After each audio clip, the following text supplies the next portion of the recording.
Negative मास कन्सेप्टचा use करून centre of mass काढायचा JEE main 2025चा हा क्वेश्चन आहे. काय क्वेश्चन आहे? Consider a circular disc of radius 20 cm which is centre located at the origin. A circular hole of 5 cm is cut from this disc in such a way that the edge of the hole touches the edge of the disc. The distance of the center of mass of the residual or remaining disc from the origin will be. तर ह्या जो remaining portion आहे ह्याचा ओरिजिनपासून centre of mass किती डिस्टन्सवरती आहे ते आपल्याला काढायचं आहे. आपण काय करूया, डिस्क विदाउट होल त्याचं मास आपण एम घेऊया. तर होलचं जे मास आहे ते negative mass M dash will be minus M upon total area is pi into 20चा square into area of the whole is pi into 5चा स्क्वेअर.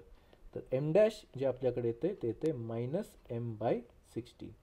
मग एक्स सेंटर ऑफ मास आपल्याकडे काय असेल, तो असेल m1x1 plus m2x2 upon m1 plus m2.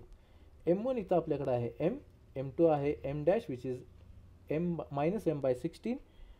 x1 जे आहे ते ह्या सेंटरवरती आहे, ओरिजिनवरती आहे, आणि x2 जे आहे ते याच्या सेंटरवरती म्हणजे ओरिजिनपासून 15 सेंटीमीटर डिस्टन्सवरती आहे.